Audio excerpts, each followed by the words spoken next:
Hello everyone, आज हम देखने वाले हैं लंग डिसऑर्डर का एक इम्पॉर्टेंट टॉपिक जिसका नाम है सीओपीडी, जिसका फुल फॉर्म है क्रॉनिक ऑब्स्ट्रक्टिव पल्मोनरी डिसीज।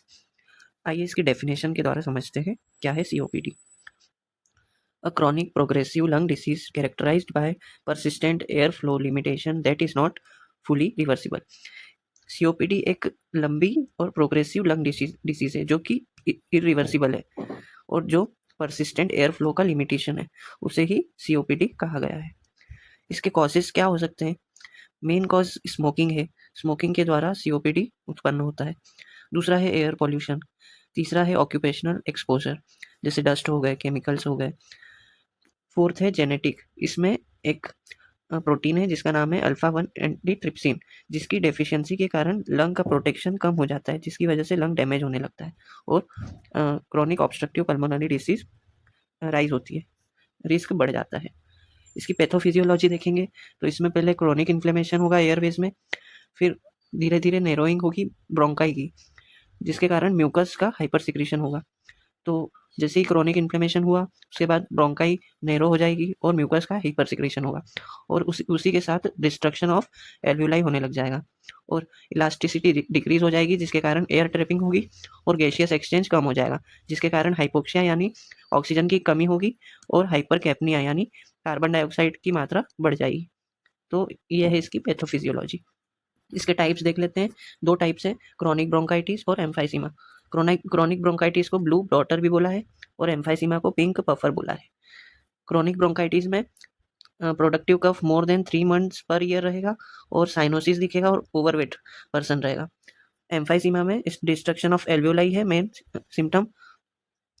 दूसरा है सीवियर ब्रीथलेसनेस और तीसरा है पेशेंट थिन रहेगा और इसमें ओवरवेट रहेगा। तो ये थे टाइप्स। इसके क्लिनिकल फीचर्स देखते हैं, सिम्टम्स एंड साइंस। सिम्टम्स क्या हो सकते हैं? क्रॉनिक कफ रहेगा, लंबे समय तक कफ रहना, sputum production, dyspnoea, short breathlessness, फिर वीजिंग। साइंस क्या हो सकते हैं? बैरल शेप्ड चेस्ट रहेगा, यूज ऑफ एसेसरी मसल्स और प्रोलॉन्ग्ड एक्सपायरेशन। तो ये इसके साइंस थे और सिम्टम्स थे। अब हम देखेंगे इन्वेस्टिगेशन में मोस्ट एक्यूरेट इन्वेस्टिगेशन क्या होगी? स्पायरोमेट्री। दूसरा है FEV यानी फोर्स्ड एक्सपायरेशन वॉल्यूम और फोर्स्ड वाइटल कैपेसिटी का जो रेशो होगा वो लेस देन 70% होगा, तो इससे मालूम पड़ जाएगा कि सीओपीडी है। फिर चेस्ट एक्सरे के द्वारा आप मालूम कर सकते हैं। ABG हाइपोक्सिया और हाइपरकैप्निया, जैसा कि मैंने बताया CO2 बढ़ जाएगा और इसमें ऑक्सीजन की कमी हो जाएगी। CBC कंप्लीट ब्लड काउंट, ये सारी इन्वेस्टिगेशन के द्वारा पता कर सकते हैं कि पर्सन को सीओपीडी है या नहीं। दूसरा है कॉम्प्लिकेशन। क्या क्या कॉम्प्लिकेशन हो सकते हैं? रेस्पिरेटरी फेलियर हो जाएगा, कोर पल्मोनले यानी right heart failure, recurrent infection, एक बार इन्फेक्शन हो गया फिर वो ठीक हो गया, फिर वापस से हो गया, फिर ठीक हो गया, ऐसे रिकरेंट होते रहेगा इन्फेक्शन। फोर्थ है न्यूमोथोरेक्स। अब इसके मैनेजमेंट देख लेते हैं। मैनेजमेंट में क्या क्या है? जनरल मैनेजमेंट में जो कि मोस्ट कॉमन है स्मोकिंग, उसका सीसेशन यानी स्मोकिंग को रोकना, पल्मोनरी रिहेबिलिटेशन। थर्ड है वैक्सीनेशन। इन सब के द्वारा मैनेजमेंट किया जा सकता है सीओपीडी का।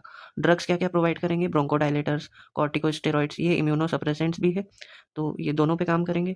एंटी इन्फ्लेमेटरी भी है तो इन्फ्लेमेशन को कम करेंगे। म्यूकोलाइटिक्स, जो म्यूकस का हाइपर सिक्रीशन हो रहा है उसको बाहर करेंगे। तो इन तीनों के द्वारा सीओपीडी का मैनेजमेंट किया जाएगा। एडवांस मैनेजमेंट में क्या आ जाएगा? Oxygen therapy, non invasive ventilation, BIPAP, by level pressure. अब देखते हैं सीओपीडी और अस्थमा में क्या डिफरेंस है। सीओपीडी एक नॉन रिवर्सिबल है और अस्थमा रिवर्सिबल है। एज में मोर देन 40 ईयर्स के पर्सन में हो सकती है और अस्थमा किसी भी एज ग्रुप में हो सकता है। कॉज क्या है? स्मोकिंग है मेन कॉज सीओपीडी का और एलर्जी अस्थमा का है मेन कॉज। स्पुटम कॉमन है और अस्थमा में लेस है। इसके निमोनिक याद करने के लिए सीओपीडी को COLD से याद करना है। जैसे C से हो गया कफ, O से हो गया ऑब्स्ट्रक्शन, L से हो गया लंग डैमेज और D से हो गया डिस्निया यानी शॉर्ट ब्रीथलेसनेस। ठीक है, आपको ये वीडियो कैसी लगी?